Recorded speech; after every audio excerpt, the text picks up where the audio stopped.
मेरे प्यारे स्टूडेंट, आप सभी को नमस्कार। मैं उम्मीद करता हूं कि आप अपने घर में स्वस्थ एवं मस्त होंगे, अच्छा होंगे और अपना पढ़ाई लिखाई ठीक ठाक से करते होंगे। मेरे प्यारे स्टूडेंट, कल के वीडियो में हम लोग प्रकाश के बारे में कुछ पॉइंट देखे थे, जिसमें हमारे देश के वैज्ञानिक ने कुछ अपना अपना वैज्ञानिक मत दिए हैं। जैसे कि कण के बारे में देख लिए थे, तरंग के बारे में देख लिए थे, और तो कण का प्रतिपादन व्याख्या किसने किया था, और तरंग के बारे में किसने व्याख्या किया था, किसने बताया था, सब चीज़ कल के वीडियो में हो गया था। आज के वीडियो में उससे आगे चलने वाले हैं। आज के वीडियो में हम लोग परिवर्तन, अपवर्तन, गोलीय दर्पण सब खत्म कर लेंगे। तो आइए देखते हैं।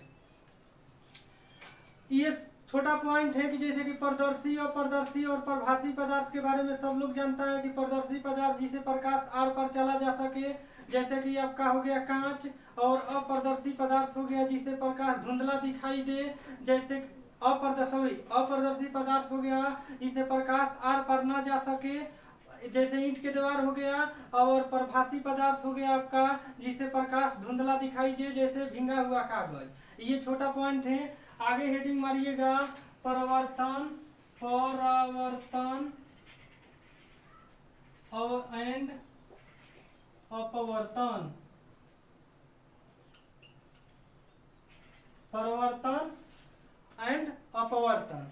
परिवर्तन के बारे में समझते हैं। परिवर्तन हेडिंग मारिएगा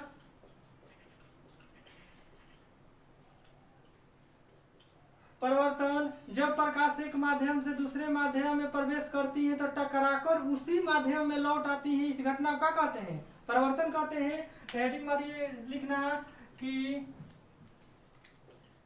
जब कोई प्रकाश एक माध्यम से दूसरे माध्यम में प्रवेश करती है तो सतह से टकराकर उसी माध्यम में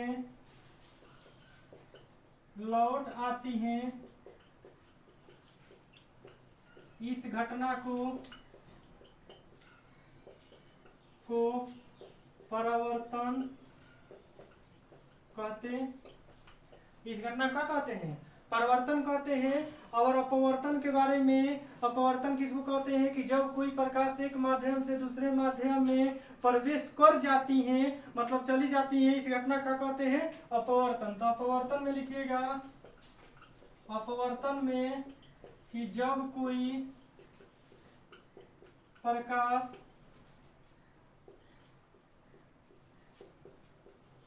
एक माध्यम से दूसरे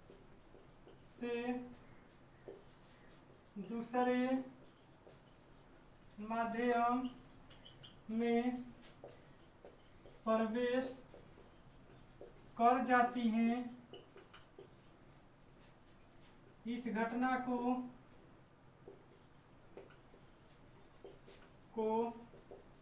अपवर्तन कहते, इस घटना का कहते हैं अपवर्तन कहते हैं। जैसे अपवर्तन का एग्जाम्पल हो गया कि पानी में डूबा हुआ पेंसिल या छड़ी। और परिवर्तन का एग्जाम्पल हो गया आपका दर्पण। परिवर्तन का दर्पण मतलब जो जिसमें हम लोग मुख को देखते हैं, तो मुख देखकर टकराकर उसी माध्यम में दिखाई देने लगता है, यानी परिवर्तन हो गया। और ये पानी में डूबा हुआ पेंसिल या छड़ी क्या हो गया, अपवर्तन हो गया। अपवर्तन का एग्जाम्पल एक लिख लीजिए, पूछता है कि जैसे पानी में डूबा हुआ पेंसिल या छड़ी। अब थोड़ा सा परिवर्तन के बारे में आगे समझेंगे, तब अपवर्तन के बारे में समझेंगे। परिवर्तन का नियम, परिवर्तन के भाई नियम क्या होता है, ध्यान दीजिएगा।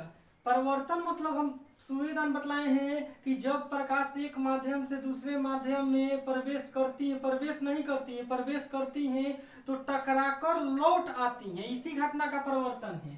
तो यानी मान लेते हैं कि ये वाला हो गया आपका थोड़ा सा और छोटा बना लेते हैं। ये वाला हो गया आपका सतह, ये वाला क्या हो गया सतह, ये वाला हो गया आपका सतह। तो जब कोई सतह पर प्रकाश पड़ती है तो यानी आती है, तो इस किरण को हम कहते हैं आपतित किरण। इस किरण को क्या कहते हैं आपतित किरण। इस किरण को क्या कहते हैं आपतित किरण। और टकराकर उसी माध्यम में लौट जाती हैं, उसी माध्यम में क्या हो जाती है लौट जाती हैं। इस किरण को कहते हैं परावर्तित किरण। परावर्तित किरण, आपतित किरण और परावर्तित किरण के मध्य रेखा को कहते हैं अभिलंब। अभिलंब जो 90 डिग्री के एंगल पर होता है। आपतित किरण और अभिलंब के बीच के कोण को आपतन कोण कहते हैं। आपतन कोण कहते हैं, जिसको आई के द्वारा सूचित करते हैं। अभिलंब और परावर्तित किरण के कोण को परावर्तन कोण कहते हैं, जिसको आर के द्वारा सूचित करते हैं। कोण आई बराबर कोण का होता है आर। यही परिवर्तन का नियम होता है। तो यानी 1 नंबर में लिखिएगा, इसमें हम फिगर के अनुसार देख रहे हैं कि आपतित किरण जो है और अभिलंब जो है और परावर्तित किरण तीनों एक ही समतल में होता है। तो यह फर्स्ट नियम हो गया। तो लिखना कि आपतित किरण परावर्तित किरण एवं अभिलंब तीनों एक ही समतल में होता।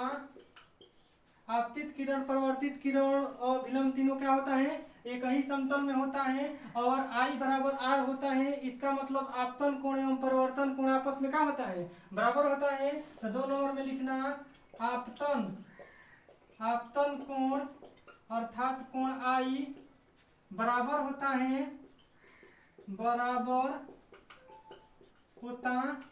किसको किससे परावर्तन कोण के, यानी कोण आर। अर्थात हो गया कोण आई बराबर में कोण आर। यही परिवर्तन के नियम होता है। पूछेगा प्रश्न कि परिवर्तन के कितने नियम होते हैं, तो 2 होते हैं। फर्स्ट नियम जान गए, आपतित किरण परावर्तित किरण तथा अभिलंब तीनों एक ही समतल में होता है। और परिवर्तन आपतन कोण आई और परिवर्तन कोण आर आपस में क्या होता है इक्वल होता है। यही परिवर्तन के नियम होता है। आगे हम लोग चलेंगे और देखो 2 परिवर्तन में नियम 2 पॉइंट हैं। एक पॉइंट होता है, लिख लेना यहाँ पर कि परिवर्तन के फलस्वरूप तीव्रता एवं आयाम में कमी आ जाती है,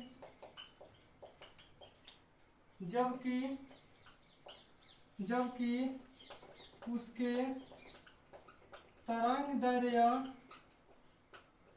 एवं आवृत्ति नहीं बदलती है। परिवर्तन के फलस्वरूप तीव्रता एवं आयाम में क्या होता है कमी हो जाता है और तरंगदैर्घ्य एवं आवृत्ति क्या होता है नहीं बदलता है। कोई दिक्कत? आगे चलते हैं। परिवर्तन मेरे प्यारे स्टूडेंट ध्यान देना कि परिवर्तन सभी सतह पर लागू होता है और सभी दर्पण पर लागू होता है। दर्पण कितना होता है तो 3 होता है। इसके बाद बताने वाले हैं। एक हो गया आपका गोलीय दर्पण। गोलीय दर्पण का 2 पार्ट होता है, उत्तल अवतल हो गया, और एक होता है समतल दर्पण। तो आगे हेडिंग मारिएगा समतल दर्पण। आगे का हेडिंग मारिएगा समतल दर्पण। समतल दर्पण के बारे में समझिएगा। सबसे फर्स्ट पॉइंट समझिएगा कि समतल दर्पण में अपना पूरा सृजना देखने के लिए समतल दर्पण आधा लगाना होता है। जैसे आप 6 फीट का है और समतल दर्पण में 6 फीट देखना चाहते हो तो यानी 3 फीट का दर्पण अपने सामने लगा दीजिएगा तो पूरा शरीर दिख जाएगा। मान लेते हैं कि आप 8 फीट का है और 4 फीट का दर्पण लगा दीजिएगा तो दर्पण का हो जाए, दर्पण में पूरा सृजना आपका दिखाई देगा। अब पूछता है प्रश्न कि समतल दर्पण कैसा प्रतिबिंब बनाता है। तो यानी समतल दर्पण हमेशा काल्पनिक सीधा एवं वस्तु के बराबर प्रतिबिंब बनाता है और हमेशा क्या होता है, पार्श्व उल्टा होता है। पार्श्व क्या होता है, उल्टा होता है, बनाता है उल्टा होता है। अब ध्यान दीजिएगा कि कभी भी समतल दर्पण, मान लेते हैं कि जब दो समतल दर्पण किसी न किसी कोण पर लगा दोगे तो उसमें प्रतिबिंब की संख्या कैसे निकालोगे। तो ध्यान देना कि जब दो समतल दर्पण में प्रतिबिंब की संख्या हमेशा विषम होता है। दो समतल दर्पण किसी न किसी कोण पर रखोगे तो उसमें हमेशा याद रखना कि प्रतिबिंब की संख्या हमेशा विषम होती है। और प्रतिबिंब की संख्या निकालने के लिए क्या कंसेप्ट होता है, 360 बटा में थीटा। तो यानी हेडिंग लिखना कि दो समतल दर्पणों के बीच प्रतिबिंब की संख्या हमेशा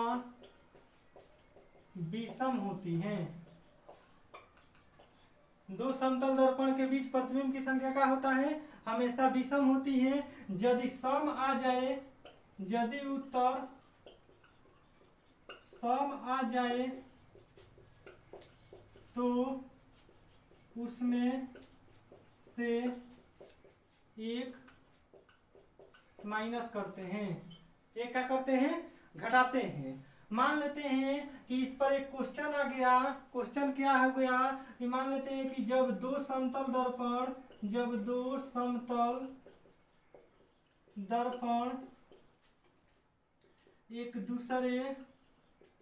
एक दूसरे के 90 डिग्री के कोण पर झुके हैं तो उनमें प्रतिबिंबों की संख्या क्या होगी। जब दो समतल दर्पण एक दूसरे के 90 डिग्री के एंगल पर झुके हैं तो प्रतिबिंब की संख्या क्या होगी। तो हमेशा याद रखना कि प्रतिबिंब की संख्या निकालने के लिए प्रतिबिंब की संख्या निकालने के लिए हमेशा कंसेप्ट होता है 360 बटा में थीटा। 360 बटा में थीटा किसी भी समतल दर्पण के लिए। तो यानी इसमें एंगल बराबर कितना दे दिया है, थीटा बराबर कितना दे दिया है, 90 डिग्री। तो थीटा का मान 90 डिग्री रखेंगे अर्थात 360 बटा में 90 कट गया था, यानी का 4, जो एक प्रकार के सम संख्या है। तो ये हम जानते हैं कि प्रतिबिंब की संख्या हमेशा विषम होती है। तो यानी इसमें विषम बनाने के लिए एक माइनस काटाकर का आंसर देंगे 3 देंगे। क्या देंगे, 3। जिस ऑप्शन में 3 रहेगा वही मेरा आंसर होगा। कभी भी अब ध्यान देना, जब दो समतल दर्पण एक दूसरे के समानांतर हो तो प्रतिबिंब की संख्या हमेशा अनंत होती है, जिसमें से दूसरा सबसे स्पष्ट रूप से दिखाई देगा। स्वाभाविक चीज है कि मान लेते हैं कि यहाँ दो गो समतल दर्पण हम समानांतर रख दिए, तो समानांतर रख दिए तो इसमें तो एंगल कुछ नहीं बना, अर्थात थीटा बराबर 0 हो जाएगा। और कंसेप्ट होता है 360 बटा में थीटा। तो यानी 360 में 0 से जब डिवाइड करेंगे तो यानी क्या आएगा, अनंत आएगा। तो यानी प्रतिबिंब की संख्या हमेशा अनंत होती है और दूसरा सबसे स्पष्ट रूप से दिखाई देती है। तो उस पॉइंट को लिखिएगा कि जब दो समतल दर्पण एक दूसरे के समानांतर हो तो उनमें प्रतिबिंबों की संख्या हमेशा अनंत होता है, इन्फिनिटिव होता है, अनंत होता है, जिसमें दूसरा प्रतिबिंब स्पष्ट रूप से दिखाई देता जब दो समतल दर्पण एक दूसरे का होता है समानांतर होता है तब प्रतिबिंब की संख्या हमेशा क्या होता है, अनंत होता है, जिसमें से दूसरा सबसे क्या होता है, स्पष्ट दिखाई देता है। मेरे प्यारे स्टूडेंट, कभी भी समतल दर्पण के यदि आपतित किरण थीटा कोण से घुमाया जाए तो परावर्तित किरण हमेशा 2 थीटा कोण से घूम जाता है। ये भी पॉइंट बहुत पूछता है, तो ये भी लिख लेना कि जब किसी समतल दर्पण के आपतित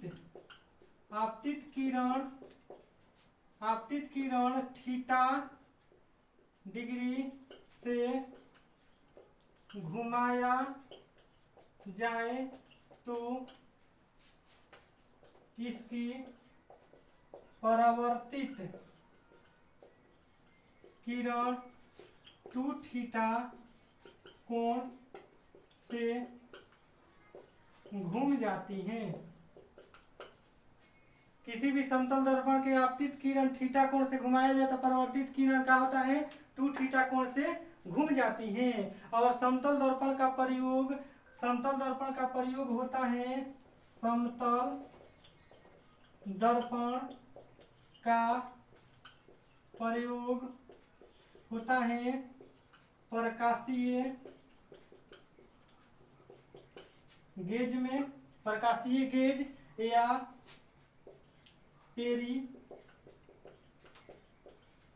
पेरिस्कोप में। क्या होता है, प्रकाशीय गेज एवं पेरिस्कोप में समतल दर्पण का प्रयोग होता है। आगे इसके बाद एक दर्पण होता है गोलीय दर्पण। इसके बाद क्या होता है, गोलीय दर्पण। उसके बारे में समझ। गोलीय दर्पण मतलब एक खोखले गोले का एक भाग होता है, उसको हम गोलीय दर्पण कहते हैं। मान लेते हैं कि ये हो गया आपका गोलीय दर्पण। क्या हो गया, गोलीय दर्पण।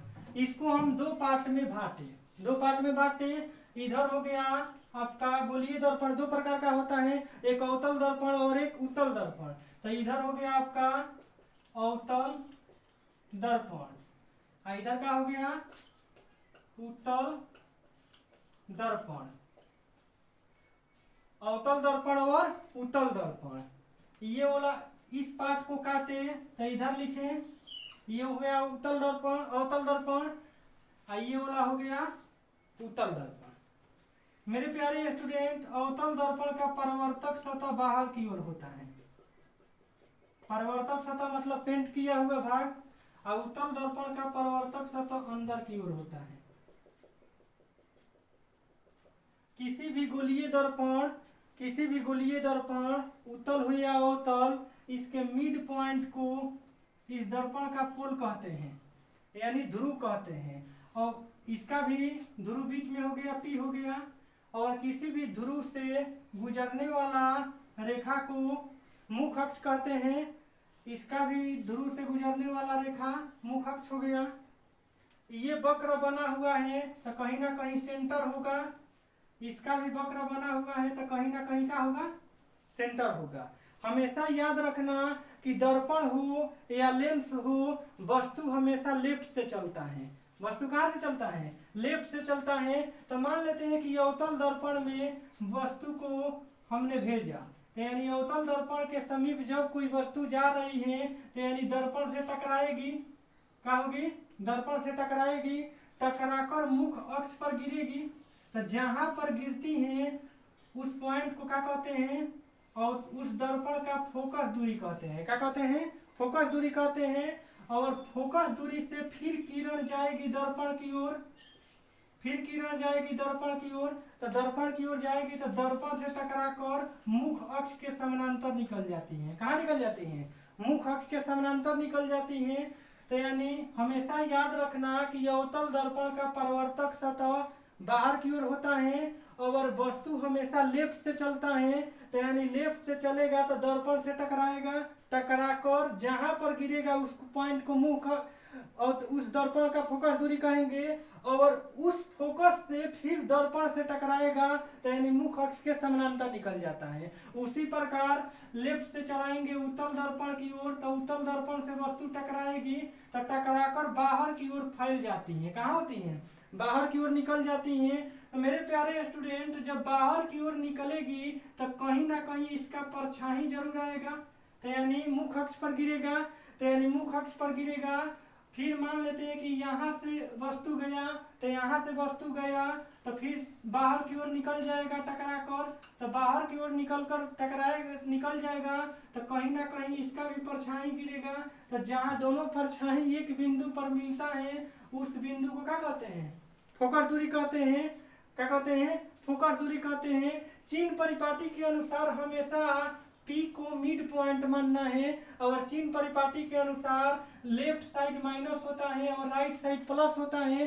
तो हम यहाँ पर देखेंगे कि P को मुख्य अक्ष मानेंगे, तो यानी इसके तुलना में फोकस दूरी लेफ्ट में है, तो यानी अवतल दर्पण में फोकस दूरी हमेशा निगेटिव होता है, और ये फोकस दूरी हमेशा राइट में है। यहाँ P है, P के राइट में है, तो यानी यहाँ फोकस दूरी क्या हो जाएगा? पॉजिटिव हो जाएगा। ये बहुत बार क्वेश्चन पूछता है कि अवतल दर्पण का फोकस दूरी क्या होता है? तो निगेटिव होता है, और उत्तल दर्पण का फोकस दूरी क्या होता है? पॉजिटिव होता है। क्यों होता है समझ गए? इसमें हम देख रहे हैं कि ये प्रकाश को समेटकर एक बिंदु पर फोकसित कर दे रहा है, इसीलिए इसको हम अवतल दर्पण को अभिसारी दर्पण कहते हैं। अभिसारी क्या कहते हैं? अभिसारी दर्पण कहते हैं। ये प्रकाश को फैला देता है, इसीलिए इसको अपसारी दर्पण कहते हैं। अपसारी दर्पण कहते हैं। क्या कहते हैं? अपसारी दर्पण कहते हैं। इसका फोकस दूरी निगेटिव होता है, इसका फोकस दूरी क्या होता है? पॉजिटिव होता है। इसमें जब वस्तु दर्पण की ओर चलता है तो दर्पण से टकराकर फोकस पर गिरता है, और फोकस से चलकर मुख्य अक्ष के समानांतर निकल जाता है। और इधर वस्तु का होता है कि चलता है तो दर्पण से टकराकर बाहर की ओर फैल जाता है, इसीलिए इसको अपसारी दर्पण, और इसको क्या कहते हैं? अभिसारी दर्पण कहते हैं। इसको नतोदार दर्पण भी कहा जाता है, इसको उन्नतोदार दर्पण कहा जाता है। इसको नतोदार दर्पण, इसको उन्नतोदार दर्पण कहा जाता है। कोई दिक्कत? ये क्या होता है? ये अंदर की ओर धंसी हुई रहते हैं, और ये बाहर की ओर उभरा हुआ रहता है। ये धंसी हुई रहती है या उभरा हुआ रहता है। कोई दिक्कत? अब आगे चलेंगे। इसमें पॉइंट समझ लिया, अतने पूछेगा कि अवतल दर्पण को का दूसरा नाम क्या है? तो अभिसारी दर्पण। अवतल दर्पण का फोकस दूरी क्या होता है? निगेटिव होता है। उत्तल दर्पण का फोकस दूरी क्या होता है? पॉजिटिव होता है। इसको नतोदार दर्पण कहते हैं, इसको उन्नतोदार दर्पण कहते हैं। इसका परावर्तक सतह बाहर की ओर होता है, और इसका परावर्तक सतह क्या होता है? अंदर की ओर होता है। क्या होता है? अंदर की ओर होता है। मेरे प्यारे स्टूडेंट, अवतल दर्पण और उत्तल दर्पण का उपयोग बचा हुआ है, तो ये बचपन में सब कोई जानता है कि अवतल दर्पण का उपयोग हजामदारी बनाने में करता है। अवतल दर्पण का उपयोग अवतल दर्पण का उपयोग डॉक्टर द्वारा नाक कान गले की जांच करने में किया जाता है। और उत्तल दर्पण का उपयोग क्या होता है? उत्तल दर्पण का उपयोग गाड़ी के साइड मिरर में किया जाता है। और हमेशा याद रखना कि अवतल दर्पण हमेशा काल्पनिक, वास्तविक, बड़ा, छोटा, बराबर सब प्रतिबिंब बनाता है, लेकिन उत्तल दर्पण केवल काल्पनिक, सीधा और वस्तु से छोटा प्रतिबिंब बनाता है। और बात रहा कि क्यों अवतल दर्पण काल्पनिक, सीधा, वास्तविक, बड़ा, छोटा सब बना रहा है, और ये क्यों बनाता है काल्पनिक, सीधा और छोटा, ये नेक्स्ट पॉइंट में प्रतिबिंब की तुलना करेंगे। आज के लिए इतना ही रखते हैं, और वीडियो को अंत समय तक देखिएगा, और नोटबुक की तरह अपना हर पॉइंट को बनाकर एकदम दिमाग में नोट करने का कोशिश करिएगा। इतना जब आप कर लोगे और तब सेट भी बैठोगे, तो यानी क्वेश्चन आपसे कोई भी एग्जाम में आराम से बनने लगेगा। चलिए, धन्यवाद।